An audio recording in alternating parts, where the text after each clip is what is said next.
another 15 or 20 seconds to let people settle into the webinar room before we get started.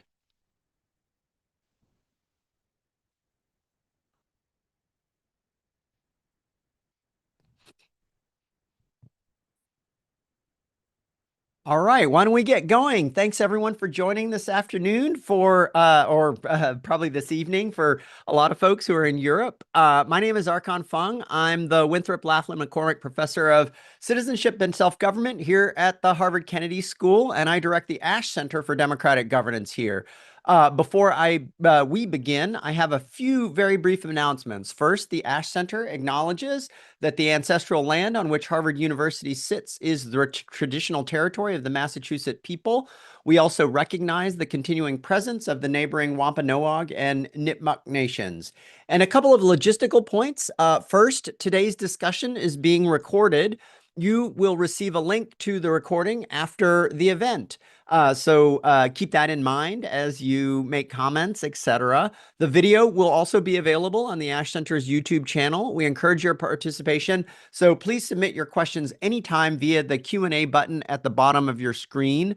We'll reserve some time at the end of the event for questions, to go over some questions and answers from the panelists. And a huge thanks to Jon Alexander, who is a visiting fellow at the Ash Center here this year, for organizing today's event. I'd like to thank Jon for a wonderful year and bringing all of our attention to a wide range of democratic innovations that foster citizen empowerment all over the world. And we're here to talk about some of those today. This event is inspired by a recent paper that Jon wrote while he was here called Dose Beats Doge, the case for meaningful government participation or government transformation through citizen empowerment. And we'll put a link to that paper in the chat now and send it also out via email. With those brief remarks, I'd like to hand proceedings over to Jon to give us an overview of what to expect during the rest of the hour and to introduce the panelists. Over to you, Jon. Thanks so much, Archon, and thanks for your hosting over the last year. And thanks also to the team at Harvard at the Ash Center for their support and in getting this paper together and getting this webinar together, to Melissa and Sophie and Toga Wang and the team and all the team there, Christina Marchand in particular. Can't forget Christina. What I wanted to do first up was just give you a bit of a sense of how we're going to do this hour. I'm going to very briefly, in just a moment, I'm going to hand over to Gretchen Barton, who's the founder and principal of Worthy Strategy Group, to share with you some of the ideas from and insights from the research that Worthy have carried out over the last couple of years that have really kind of set the space for what I've put forward in this essay as the idea of a citizen empowerment agenda. So Gretchen's going to share some of that research and share with you, I think, the possibility, the hunger for something very different from governments around the world as a starting point. I wanted Gretchen to do that before I spoke, before I shared my ideas, really, because if you don't agree with me, you can at least agree with her that there's the possibility for something very different in this time. Whether you agree that my ideas are what should fill it or not is a whole other matter. We're going to start with Gretchen. Then I will set out some of the kind of core ideas from this essay, give you a bit of a teaser presentation to make you want to read the whole thing. And then I've lined up three people who have really challenged me and supported me as well along the way of developing this work as first responders. And I don't know what they're going to say, so this is something of a risk on my part.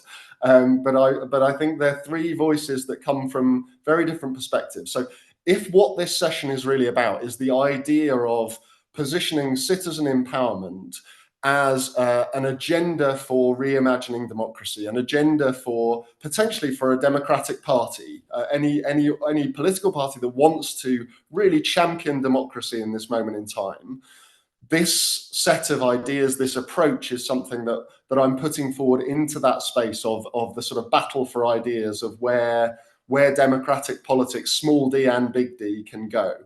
And in order to kind of test that out and give it its first response, the three people I brought together The first is Grassa Fonseca, who was the Secretary of State for Bureaucratic Modernization or Administrative Modernization, I believe, in Portugal, who introduced actually the world's first national scale participatory budget during her term in office in that role. She was also Minister of Culture and formerly Deputy Mayor of Lisbon. So Grassa comes as the sort of the pioneering politician to respond to this work. The second responder will be Aaron Maniam, who will speak more from the perspective of a civil servant. And Aaron has held many senior roles in Singapore's civil service, one of the arguably most effective and highly regarded civil services in the world, as well as being a leading voice on digital transformation in government. He also now co-chairs the World Economic Forum's Future Council on GovTech and digital public infrastructure. He's also a published poet, so we start to get a sense of Aaron's texture in this world. And the third responder will be Yasmani Arboleda, and Yas comes from the perspective slightly of civil servant and slightly of artist and community organizer. Yasmani has been New York City Civic Engagement Commission's People's Artist since 2022, and is now doing that work as part of the Mandani administration. And he's also the co-founder of the People's Creative Institute, working to take a kind of more artistic approach to government transformation across the United States and beyond. So those three voices, the pioneering politician, the leading civil servant, and the creative artist of government will give three responses to the ideas. So that will be the broad flow of the session, and then Archon will take charge of a kind of group haranguing of me to close us out. As he said, the chat is open and the Q&A box at the bottom is also open. If you want to let us know where you are in the world, what first instincts and impressions you're coming to this conversation with, do post them in the chat. You're very welcome to do so. If you want to pose a specific question, the Q&A box is for that. I can't promise that we're going to get to all of them. There are something like 750 people signed up for this webinar. There have already been at least 50 questions posted just in the registration process. So an hour won't cover all of them. There are some next steps coming off this conversation because there's so clearly energy in it. The Centre for Public Impact as an organisation has invited me to do a follow-up session with them, and I will share some details to make sure you're in the loop for that and of my wider work at the end of the call. But without further ado, so the core flow, as I say, will be Gretchen first, sharing some of her research, and then me sharing some of the core ideas, and then the first responders, and then Archon and your questions. So yes, let us know where you are. Let us know what you're thinking, and I will queue up Gretchen's slides to share her work. Over to you, Gretchen. Thank you so much, Jon. It's really a pleasure to be here, and I'm so excited to share some of the work that we've been doing over the past several number of years. We've done 62 studies over the past 5 years, and our most ardent hope is to deeply understand Americans, which is a task in and of itself. We do it in an unconventional way as a research firm. We look at how people are habituating themselves in the world through the language of images and videos and songs. And what you see here are images that we've collected from participants across the spectrum politically, representing their relationship with government. Ultimately, we want to understand the story of America and the deeper psychology that, is informing not just vote choice, but the way that they want to show up in the world and, how they feel when they get up in the morning. In 2024, we had President Biden was in office. We had people bringing in images representing the state of America that represented a certain kind of distress. As you see here, images of hands sticking out of the water representing most often economic distress, but sort of broader themes of, things are just not going well, and I'm looking for help from someone, anyone. People waiting on benches, waiting for help that never seemed to trickle down or come up, and walking on tightropes, feeling like people were one moment away from collapse, economic or otherwise. Flash forward to 2025. Many people, looking at what was happening internationally, we're looking for someone strong in government, someone fast, something that would deliver change finally. And change did come. But notably, the change showed up in profoundly different ways. And again, across the electorate, we saw a very different kind of images. You see here on the top, people burdened by heavy stones, people being crushed by boots, people being people being held down by rocks, all of which were not good at all, and really represented this idea that in America, people are being crushed, literally crushed by government in a pretty profound way. And people also talked about being chess pieces. I don't matter. I want to matter. I don't matter. And people that are supposed to help me are doing anything but. But people also brought as part of this work across multiple studies, sort of this dream state of what looked different, a hunger for something different, as Jon said. And you'll see here, of course, a lot of hands. Hands are sort of the nature of our work. We see a lot of things representing, this idea of shared participation, some form of egalitarianism, but also really this idea that we are all going on a journey somewhere together and we are creating something together.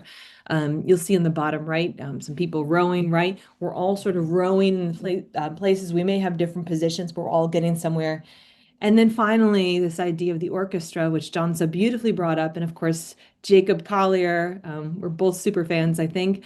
This idea that we are all part of an orchestra. We are all part of an act of co-creation in our country. And that no matter who we are, what our beliefs are, what space we occupy, class-wise, race-wise, identity-wise, we all long for a sense of purpose, of mattering, of being a part of something bigger than ourselves and creating something beautiful that expresses our best hopes, our best values, and also allows us to do something together and push through. And so these are some of the bigger trends that we see. If you go to the next slide here, you'll see something that we tested over the years, this idea of investing in America because Americans are worth it. When you invest in Americans, our potential is limitless. Jon and I often joke, because I'm American and he's not, sorry, Jon, that that we have a certain entrepreneurial spirit and a certain go-gettedness that's particular to us, and that's something that we can really tap into. There is a deeper belief in America that we really can do anything when we're invested in, when we are told we matter, and we're given the opportunity to make change happen. So over to you, Jon. Thank you so much. So the space that I think is being shown there as something like a hunger not just for government to work, but for government to work differently. That's what I read into this. And so I'm going to share with you now some of the kind of key ideas that are in the essay itself. And obviously I won't be able to do all of it in a little 15-minute set, but I'll give you a flavor of what's in there. And I thought I'd start actually with a story that I came across that really kind of, I think, speaks to this notion of government as a kind of conductor of an orchestra of which people are all part, better than any other I've come across, which is the story of the Taiwanese COVID response. And it really was a very different thing to anywhere else in the world. The starting point was a public declaration of 3 design principles for the response. The president gave a speech in which she set out these principles as the response would be fast, fair, and fun. And that was pretty profoundly different, I think, to what many of us experienced in the rest of the world. What it included under that banner was things like, for the tech community, which has played a massive role in Taiwan over its recent transformation in the last 12, 15 years out of dictatorship and into flourishing democracy. The tech challenge prizes for the tech community that would create apps to track face mask availability in case outbreaks, and even track privacy and security in a way that maximized both. But my favorite sort of story within the story is they even set up a phone line where anyone could ring in with ideas for how the country's response could be better, literally anyone. And there's even a story within that where a little boy rang up and said, the boys in my class don't want to wear their face masks because they're pink and they think that they're girly. So you should do something to make pink face masks cool, and I think you should work with the baseball team. And apparently the 3 days later, they turned it around, got half the Taiwanese baseball team, the president and the little boy on the national press conference, resplendent in their pink face masks. And this, which speaks to the idea that the language of fast, fair and fun. But it's easy to hear that kind of story, this idea of what's effectively a kind of crowdsourced national response, and forget that actually all over the world, people were leaning in mutual aid groups, in street WhatsApp groups, trying to help one another. And arguably Taiwan was one of the only places. Aaron might counter this with something from Singapore, I suspect, but Taiwan was one of the only places where that instinct, that urge to participate, was structurally met by government. And while it is a kind of fun story, it's also a very serious one. And here I'm going to start sharing a few slides again, because that response worked far better, arguably, than any other in the world. And this is one very raw way of perceiving that. But because Taiwan took this approach, arguably this fast, fair and fun approach, they managed to save an awful lot of lives. They had the second lowest death rate anywhere in the world after only New Zealand. They never went into a full national lockdown. And as a result, their economy also thrived through that time. And this sort of headline number, just when we think about the arguments that were made, and I'll talk about Doge in a minute, but the arguments that were made for kind of saving money or making money for nations, Taiwan grew its economy at 3.4% in 2020, amidst numbers that sort of are roughly the same as what was going on in the US and across the world in the surrounding years, at a time when the US economy contracted 2.2% and the global economy contracted 2.9%. What the figures mean is that if the US had grown at the same speed, and obviously I'm not saying if they'd done exactly the same and there are other reasons and so on, but just to take that thought, if the US had grown at 3.4% in that time, that would have added $1 trillion to the national economy. So there's something very serious here about, it can sound like it's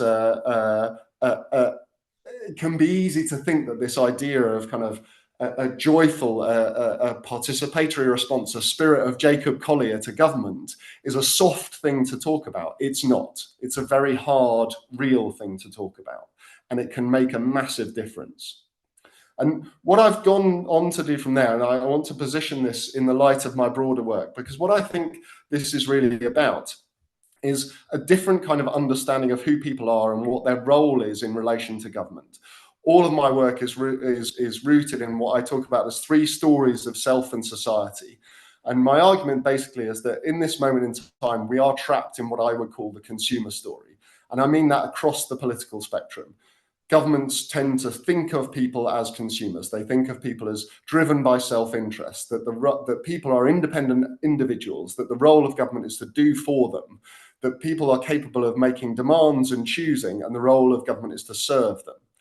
And in that notion, what we're seeing is that isn't working in the face of the challenges of our time. You can't face crises of loneliness and mental ill health from within that mindset, because you can't create a relationship through policy.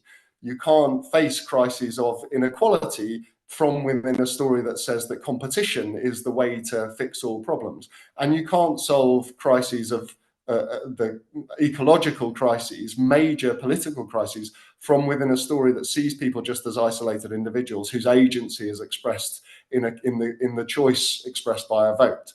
And as that story starts to fail, we're collapsing, I believe, into the subject story. We're going back into an idea of strongman leaders who offer false certainties in the face of the challenges of our time, but that false certainty becomes very attractive when, as Gretchen's images showed, when government isn't really working, then a strongman leader who says, I will fix it and they are the problem, becomes an attractive solution, even if what it ends up being is a boot on people's heads.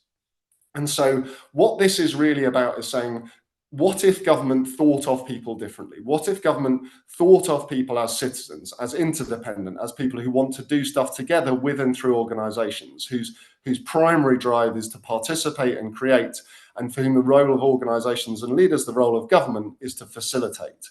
And I think what we're seeing, what I've tried to draw together in the paper, is from Gretchen research, the idea that that's possible, but from Taiwan and from stories from all over the world, the idea that that's actually already happening.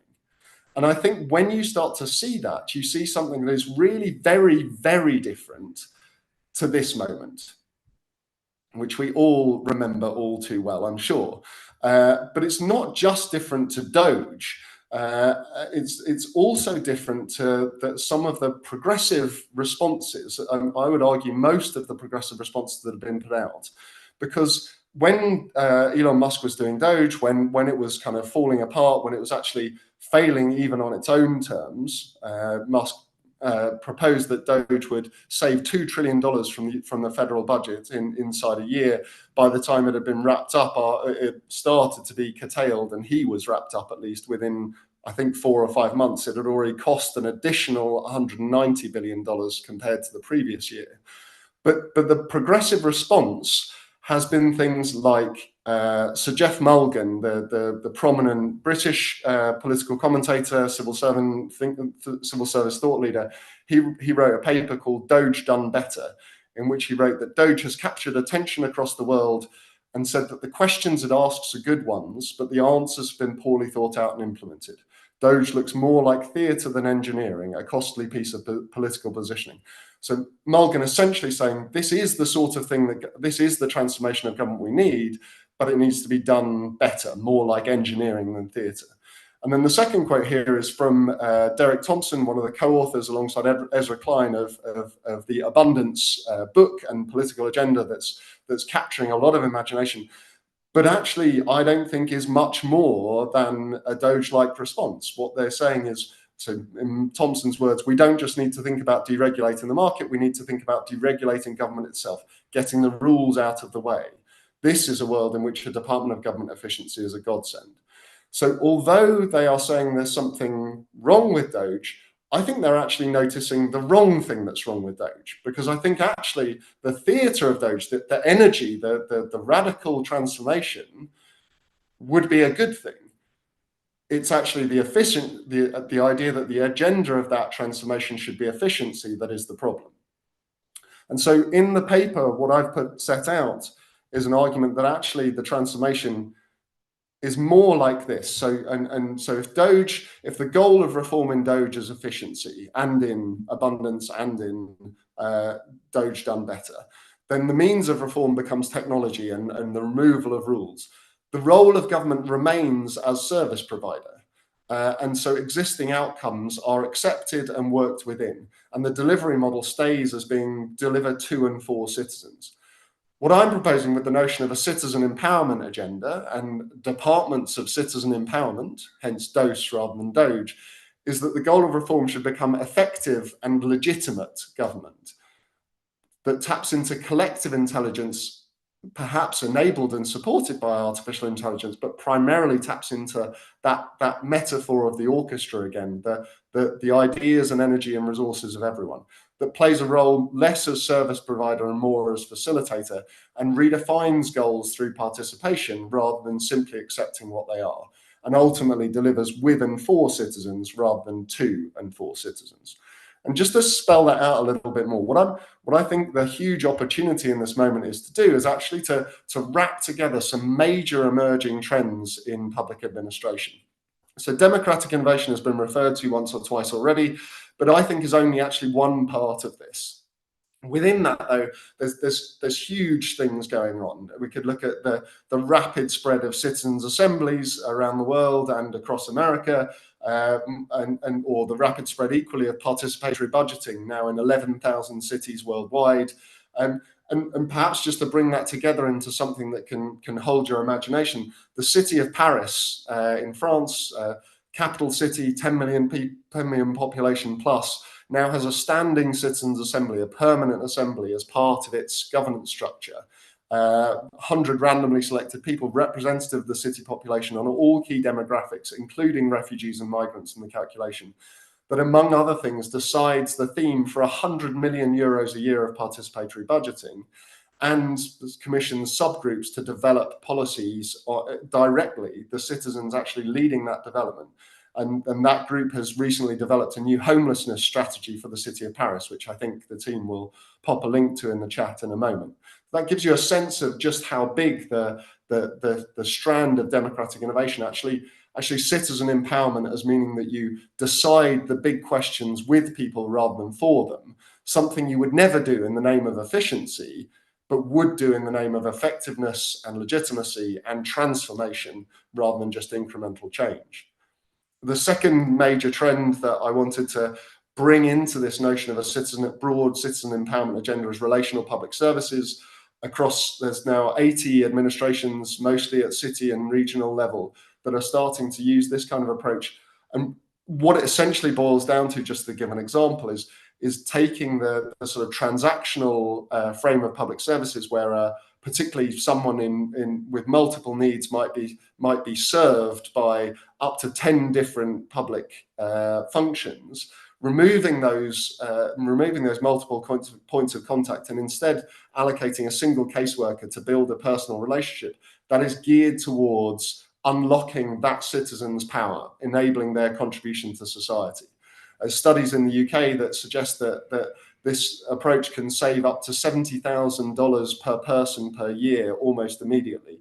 And a calculation for England alone suggests that could save $30 billion from the national budget if applied across all of England's local authorities. Now, obviously, in the US, the public services don't fulfill quite the same functions. But if you think about what this has shown to do in terms of prison occupancy alone, the impact has been radical in both the UK and Mexico. And to think what that could do to the US, both from a cost perspective, but also culturally, I think is a huge opportunity. And then the third big trend, community wealth building. This is really about an approach to local economic development that positions public institutions as what they call anchor institutions, seeking to direct their procurement to local organizations, and therefore keeping money circulating in the local economy, and actually doing far more, arguably, for the local economy than seeking to chase the next big multinational headquarters, for example. And this agenda is gaining momentum in cities across the world, but also becoming a national concern. So that Scotland has just become the world's first nation to pass a national community wealth building bill, committing all 32 local authorities to that kind of community wealth building approach, and to creating the role of a community wealth minister. And this is being closely watched by nations including South Korea as a policy approach. And if you think about these three strands, there will be more, but I put these into the essay because they are demonstrably gaining momentum across the world. But what they all do is that they put more power into the hands of more people. They treat the challenges of our time as things that we can face better collectively than government trying to face them for us. And if I sort of bring this sharing to a bit of a close, there's a couple of sort of thought experiments and arguments in the paper that I'll give you a taste of here, just to illustrate what a Department of Citizen Empowerment, a task force, a transformation unit with a mandate, perhaps not quite as radical as Doge, because that arguably there were some bad things about that, but with a mandate that was really horizontal, about creating transformation across government departments. What that might have done in something like, if it were involved in something like the Inflation Reduction Act. And so this was the moment, arguably, that was supposed to sort of save the Biden presidency, the moment of signing $783 billion of investment into law. And in the thought experiment I put forward, like, imagine if the same spirit that was taken to the Taiwanese COVID response was brought to this, and perhaps learning also from other places in the world. Wales, for example, I've drawn the story from Wales of the creation of their Future Generations Act, which started with a national conversation called the Wales We Want, held distributedly across the nation, building a mandate for a massive political change. If this arguably could have been called not the Inflation Reduction Act, but the Future Generations Act. Remember, there was a 2/3 polling majority for support for Biden's ambition of net zero by 2050. There was strong appetite for work on climate. If that could have been framed in that way, with national conversation supporting this idea of the US we want and exploring that space, and then perhaps ally that with randomly selected citizens panels as part of the governance structure of a bill. Perhaps structure it as participatory budgeting at the state level, as seed funding for local budgets to be topped up and allocated to citizen ideas, rather than something that's done for people and that government's work is over once a bill is signed in the Oval Office. There's much more of the inspiration and the ideas for how that could work in the paper, drawing on experiments in deliberative democracy from Texas in relation to its renewable energy revolution in the late 1990s, and from Wales, as I said. But just to give you that idea, that the argument sometimes made that the IRA was a powerful thing that didn't fully unlock because it wasn't taken advantage of in the way it might have been. My argument is that it could have been framed and landed in a way that sought explicitly to empower citizens to build on it. And that might be the role of government that could have transformed that impact. And then my final, I guess, allusion / yes and point. This is the moment that Mayor Mamdani signed into existence the Office of Mass Engagement in New York City. His ally Tasha Van Elken standing next to him. And the Office of Mass Engagement is, in a way, a kind of Department of Citizen Empowerment. But I think my argument, my kind of yes and build to it would be that the Office of Mass Engagement exists really as a kind of vertical alongside other government departments. And what I'm really talking about, and it's doing the kind of democratic innovation, it's doing the movement building. But what it might be, and what I believe administrations at every level could create, would be horizontal units that are actually working to tap into ideas like community wealth building, ideas like relational public services, and democratic innovation to really transform government to work to unleash the collective energy and intelligence of citizens, rather than just seeing communications engagement as something that sits alongside the rest of what government does. So that sort of brings my summary of what's in the paper. There are all sorts of stories in there, many more examples from across the world and across the United States. But what I wanted to do now was to give, as I say, my three first responders an opportunity to kind of draw out what this has said for them, what they're enthusiastic about, and perhaps pose me a challenge that Archon can then structure. So I'm going to put myself at the mercy first of Graça Fonseca, and then Aaron, Maniam, and Yasmine. Graça, over to you. Thank you, Jon, for the work and for inviting me to this discussion. Picture a beautiful building called State. Over the years, holes have been made in the roof, and the rain just keeps coming. But instead of repairing the roof, we put down buckets, and we have become really efficient at managing the buckets. For decades now, one idea has dominated. The answer is always to shrink the state, to cut the services, to privatize whatever can be privatized. And that ideology damaged the capacity of public services to act. My name is Graça Fonseca, and I've been a public servant and a politician for almost 25 years here in Portugal. And I am a true believer of the importance of good public services for a true democracy, one that serves all, not just a few. And we really do need to talk about what it means to reform the state, because we need real structural reform of the state, a full renovation of the building. The question is not to choose between efficiency and participatory democracy. We really need both. Twice in my political path, I was responsible for the public policies on administrative modernization, a fancy description of cutting red tape, and citizens' participation, while I was in Deputy Mayor of Lisbon and after as Secretary of State. And it took me a while to understand the two really converge into just one, because red tape is not just slowness. Red tape is a power structure. Every time, every form that makes a citizen ask permission is telling them what they are, a consumer of the state, never an active part of it. So, simplifying bureaucracy done right is not only about speed, it is about removing the wall between the citizen and the state, that is, empowerment.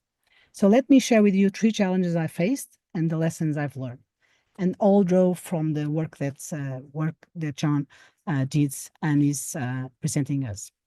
The first challenge is about transversal policies, because I was responsible for everything and in charge of nothing. Modernization and participation are transversal. They belong to every ministry. I was only the coordinator, the public face. The lesson I learned is that you cannot impose this agenda. You can only build a case for it until others come to believe in it. And you build that case inside their work, not yours. My role was to make other members of government to see that simplification and citizen participation will do for the things they cared about, not to win them over to my agenda. This agenda does not spread by mandate, it spreads by conviction. Second challenge, the challenge of citizen distrust. At first, people did not believe us. When we launched participatory budget in Lisbon and then the national one, like Jon mentioned, it was the first time that we did it at the national level. The hardest part was never the design. It was earning the belief that participation was worth it, that each one of us can become an agent of change for the common good. People had been asked before, and they had been ignored before. So the lesson I took is empowerment is only real when the citizen can see the result. A consultation led it's nowhere doesn't build agency. It deepens the cynicism. So we built deliberative and binding participation. People did not merely advise, they decided, and they watched their project get built. Third and last challenge, the challenge of short political cycles. How do you keep the work and progress achieved alive after the next election? Trust, agency, resilience. The Treasury has no idea how to count them. So the lesson I learned is that actually challenges 2 and 3 are really just one.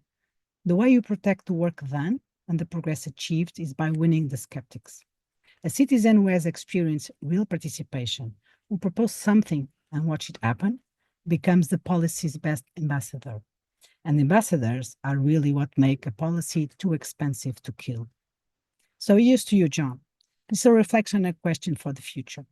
We tend to treat two things as separate agendas, making public services simpler, closer, easier for citizens, and inviting citizens to participate in government. My belief is that they are not separate. They feed each other.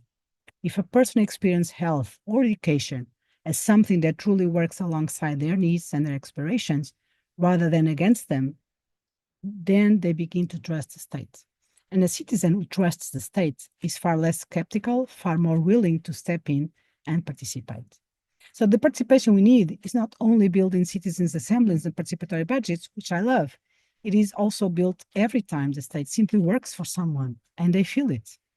That's my question to you, Jon. We celebrate the Citizens' Assembly, the participatory budget, the grand democratic moment. But what if the deepest act of empowerment is invisible? The first time the state simply works for someone and they feel it. How much of democracy is built there? In the moments, we don't even count them as democracy at all. Thanks, Jon. Thank you, Grassa. Aaron, do you want to wade in, and I'll let Archon take charge after we've heard from all of you. Yes, absolutely. Thank you, Jon, and congratulations on this publication. I'm so happy to see it come to fruition. It was a real pleasure to read early drafts and to really just see it born now. Well done on the baby. I wanted to say that I've now made this mandatory reading for all my friends. I've sent it to nearly everyone I know in the Singapore Civil Service, even though I don't work there anymore. Archon, you might like to know that I've also sent around, from years ago, I've sent around your varieties of participation paper and asked everybody to read that as well, because I'm a nerd at heart and I think it's important that we read and do policy based on good ideas. So Jon, thank you for adding to that reservoir of good ideas that we draw from. I really just have two things I wanted to share today. The first is about technology, right? And I think it's wonderful that you placed me just after Grasa, because everything I say is going to build on the comments and interventions that she had. Because I wanted to start with this idea from the French-American writer Anais Nin, who says that we don't see the world as it is, we see the world as we are. Right. And we really use technology not as it is or should be used. We use it as we are. We use it in ways that fit with our existing cultures, structures, habits of mind, and dispositions. And in the world of digital transformation, which is what I teach a lot about in the Blavatnik School that you see in my background, that is something we encapsulate in what we call Conway's Law. Conway's Law saying that we adopt systems of innovation in large organizations in ways that mirror the existing communication structure of that organization. So an organization that is democratic and distributed in its structure will adopt tech in distributed ways. And then an organization that is efficiency-minded will adopt efficiency-enhancing technology. And an organization that wants to empower will adopt tech in a way that empowers its people.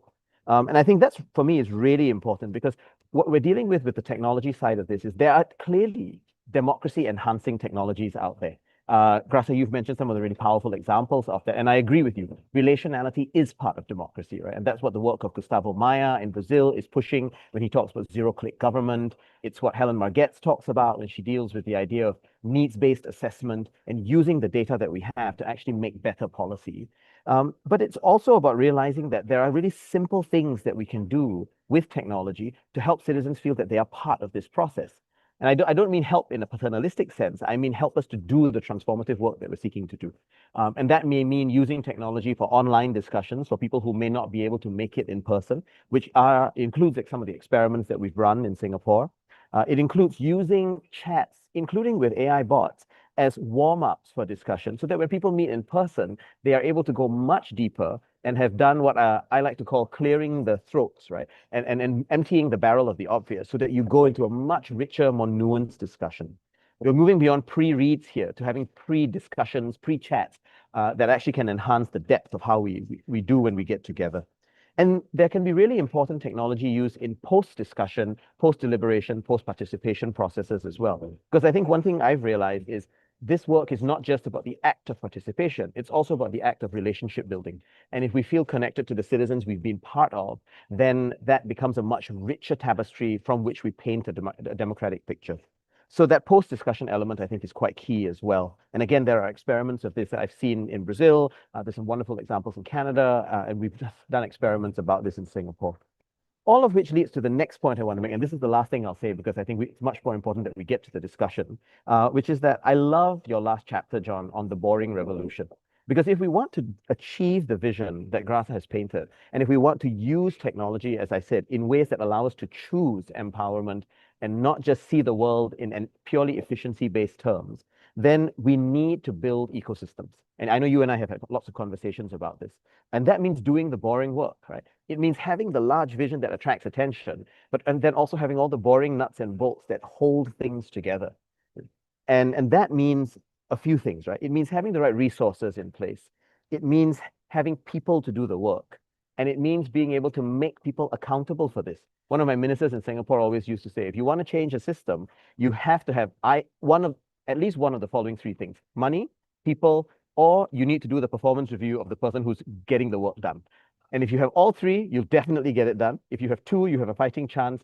One, you might do it if you're lucky. And if you have none, then you're going to go into Grasa's situation where you are responsible for everything, but actually accountable for nothing, right? You don't have the ability to do the work.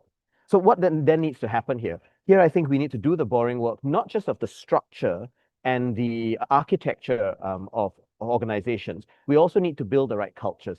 And Arkon, you've written a lot about democracy and deliberation being a school of democracy, right? I think that's exactly the kind of work that we need here. We need to help all of ourselves to learn. Civil servants must learn that this can be done, that it is useful to do, and that it is not just about giving up power, as both Carol Cunningham and Ray Kennedy talked about in the questions already. It's about learning that power needs to be redefined and shared so that it multiplies itself and becomes far more generative than it was before. And it also means that we need to educate our citizens to nurture the right level of demand and desire for this work so that they are also willing to move beyond what Stuart Mullins called in his question already, the victim, the rescuer, and the perpetrator mindset. but to help us really get to the fact that we are agents in this whole process. All of this involves learning, and I think the processes of participation and deliberation help us to get to that learning culture far more. So thanks again, Jon, for having me, and I'm looking forward to the discussion.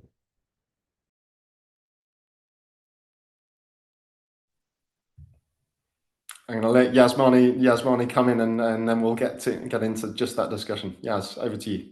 Thank you so much, Jon, and thank you, Aaron and Grassa, for the your insightful narratives. I want to invite everybody for a moment to close your eyes and think a little bit about what efficiency looks like. Okay, think about what that image is. What does it look like? What does efficiency taste like when you think about the flavor of efficiency? What does it sound like? And what I want us to be thinking about as your eyes are closed is, gosh, what does that feel like in our bodies? You can open your eyes. I'm going to share with you. I have the great privilege of being the artist in residence for the Civic Engagement Commission since 2020. In 2022, I became the People's Artist for the City of New York. And a lot of my questions began with, as Jon knows, this idea of how do we make democracy taste more like honey, be more like honey, sticky, sweet, delicious, something that's embodied and slow. When I think about it, I'll tell you, I'll share with you. The Civic Engagement Commission was created by a citywide referendum in New York City in 2018. More than a million New Yorkers voted for an agency that was built to strengthen democracy in New York City and to build trust. The past 5 years, 6 years for me have been around this question of like, gosh, what is trust? How do we understand it? How do we practice it? What does it look like? And I'll show you that I showed up at the Civic Engagement Commission on Zoom on August 3rd at 11 a.m. And the person who told me about the agency and its history, her name was Francis Urroz, showed me these slides. And I just want to begin here because these slides to me immediately felt like something that had been created in the 90s by a document, maybe, one of those Word document things where like you could put slides together. But I want to point to the fact that here we see that the people weren't really, whoever created this inside of the team, it was a very small team of I think 6 people at that moment, was not thinking about font, typography, colors, the style of photography that we were using to tell the story of what the agency was. And immediately for me, it's critical that you know the Civic Engagement Commission is charged with the citywide participatory budgeting program of the City of New York, assistance to community boards, and language access. All of this is critical because immediately I understood a few things. And one of those things was the language we use in government is a barrier to entry. Literally, the words participatory budgeting feel like chewing cardboard. And I understood that in my body immediately. And so my job became doing the work of, gosh, how do we make this sticky and sweet and beautiful like honey? And because there were millions of people protesting the streets at that moment about police brutality, the work became, gosh, we need mobility. We need to meet people where they are at. And this agency doesn't have any vehicles or buses or wheels or ways to get to folks and where there's the most need. And so it became critical for me to be like, gosh, where are the most people who have died from COVID? Gosh, those same neighborhoods are the same places where there's the least amount of resource inside of and when you look at all of our boroughs across the 5 boroughs of New York City and all of our neighborhoods, the same places with the highest number of deaths from COVID are the same places where there's the least amount of resources that the government is providing to the communities that live in those spaces. And so the work became something we now call the People's Bus, which was transforming a corrections bus into a community center that was designed in partnership with the communities most harmed by our systems. And so literally we created these postcards and we said, gosh, tell us, does this bus need to be a studio where people can reimagine the future, a pantry that holds food? Should it be a classroom? Should it be a gym? We're teaching people how to ranked choice vote for the first time in the city of New York through this process. Eventually the bus, we took it away. We also had postcards that said, hey, show us what the bus should look like. And this is a design by the chair and the executive director of the Civic Engagement Commission, Dr. Sarah Saeed. But there are drawings from all kinds of folks between the ages of 4 and the ages of 85.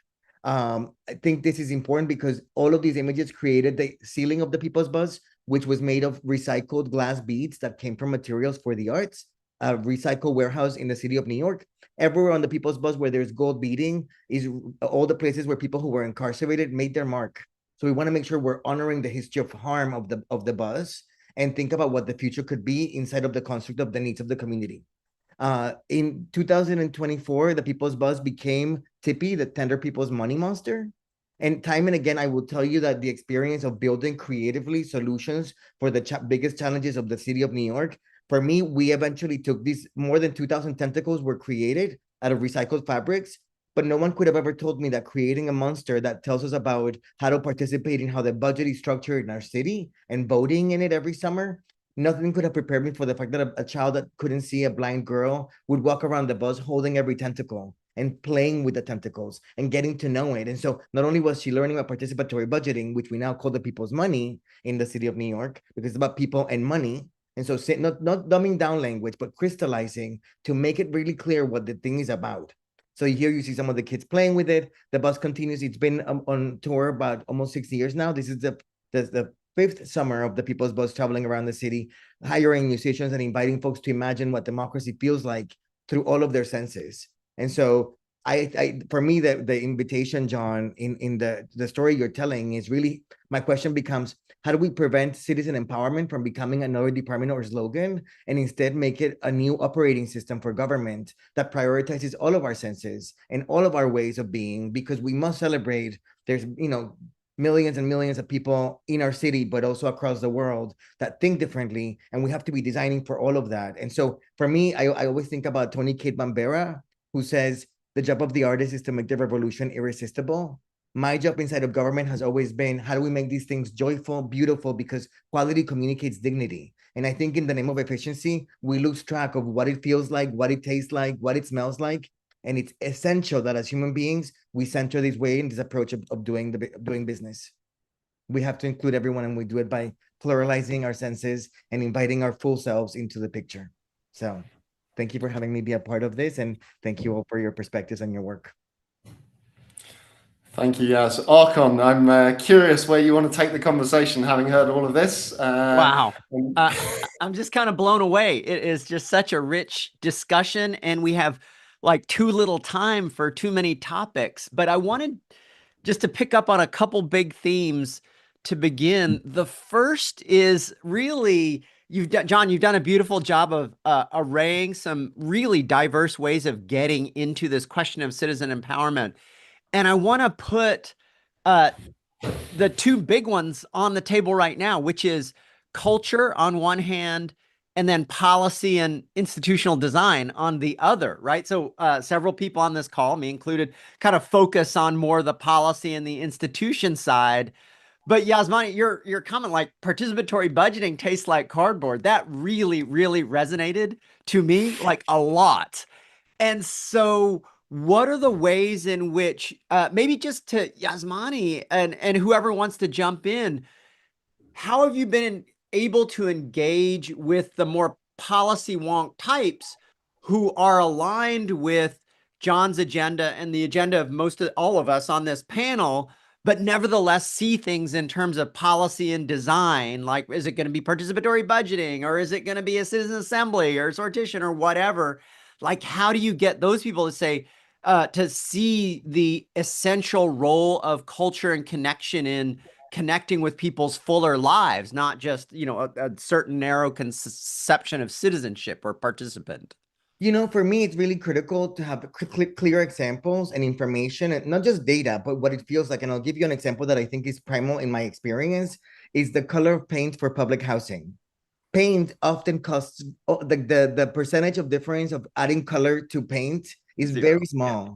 And the choice to actually make it beautiful and intentionally bright and joyful instead of cream or pale color that we think will resist the test of time, in my mind, is the same thing. Having examples that show us that actually caring and having a process of understanding, gosh, what does this feel like? How are we meeting in public space? What kind of questions are we asking folks to engage with? To me, all of these is people sense it, and they respond accordingly. And so time and again, when I think about the projects we've been able to achieve at the Civic Engagement Commission and through all of my work inside of government, it's always like, how do you disarm people so that their expectation of what government is feels immediately different because of how we start? And often it has to do with the flavor of things. I always say, gosh, think about our public meetings. If there was delicious fresh food from a nearby restaurant and live music, what kind of decisions would we be making in those meetings? Yeah.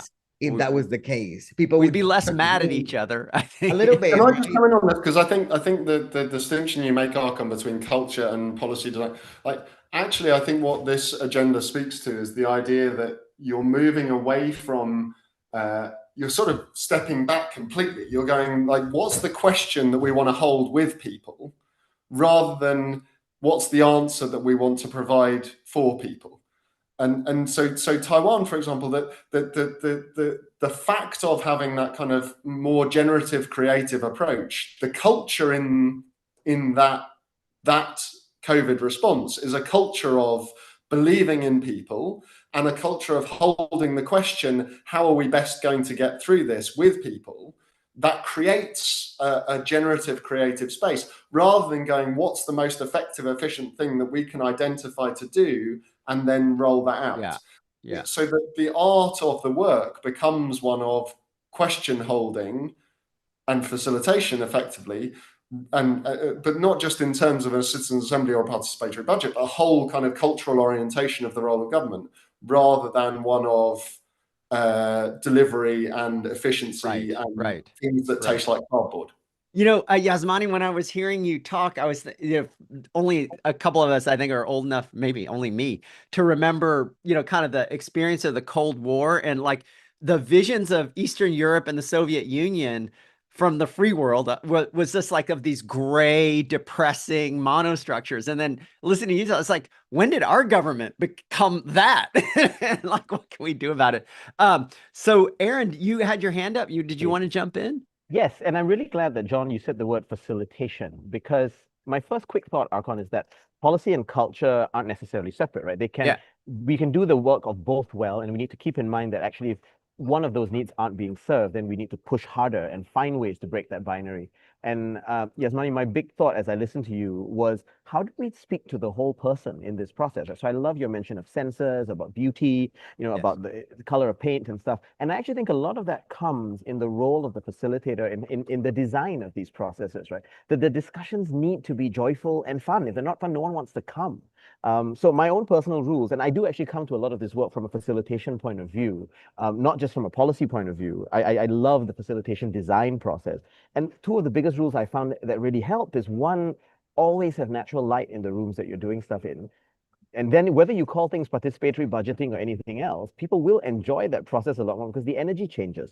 The other is the kind of food that you serve, right? If you're going to have really deep fried stuff that is bad for people, then the discussion isn't going to go very far. But if you have nice things, right? Like bright colored fruit that tastes nice as well, and you don't then design your buffet line to have such a long queue that people have to kind of suffer as they go through that changes the experience. And what I think we're doing here is we're changing the experience of government, right? Whether it is the experience of a discussion or the experience of receiving and giving back to a service process, or just the process of creating wealth, as John pointed out in one of his slides. I think if we think about all this from an experience design process, we start to get a lot further to that sensory sort of wholeness that you were discussing in your remarks, Yasmani.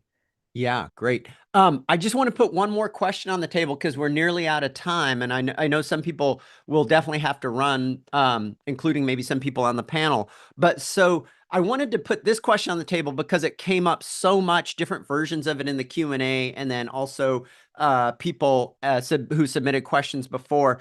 And the general form of this question is, what about all of the people who aren't bought in to this vision of empowered governance and citizen participation and citizen empowerment? And I want to like refine that a little bit. One, John, I think in your slides, you did a beautiful job with the Derek Thompson and the Jeff Mulgan, right? So there's people who are into innovation, but it's not innovation that empowers citizens. So do you convince them or do you have to ice them out? Right? Will you ever convince the Jeff Mulgans of the world that whatever, the 80 million people in Britain actually have something to say, or not, right? And so that's one category, the innovators. The second, a bunch of people focused on, is the politicians. And one formulation of this in the Q&A is, how do you convince politicians that government should be about with people, not just for people, right? And then a final category that popped in, but in my mind, with your IRA picture there, is the advocates, right?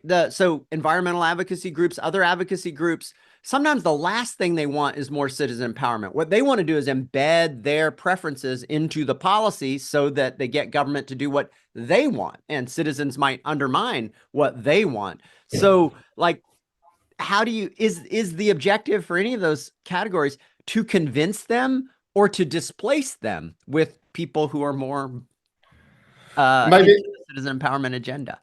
Maybe I'll answer this and give some next steps to folks in the process. And as you say, some are having to leave already. But I've posted in the chat a link, and it will come out in the follow-up email to the work of the newsletter of an organisation called the Centre for Public Impact, with whom I'll be working to run a deeper follow-up session in the autumn. You can sign up for their newsletter and you'll hear about that, or to follow my own work. I've also posted that link in the chat, and again, that will come out in the follow-up.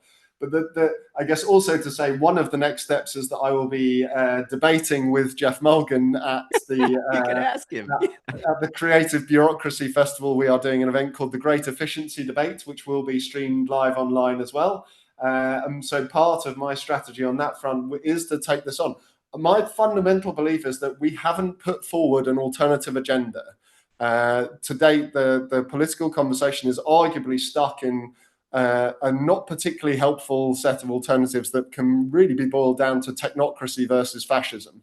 And neither of those are what actually are going to get us into a place where we can face the challenge of our time. What I'm trying to put forward is something that I think could genuinely be described as democracy. I'm trying to say it's something that is growing all over the world, and that a really ambitious democratic transformation agenda led from within governments through departments of citizen empowerment could do something really powerful. My starting point is that no one has actually put anything like that forward. And so we need something like that to even start and see what might be possible with that kind of conversation. There's a much longer answer, but it's already 1:01, and I think people are heading off.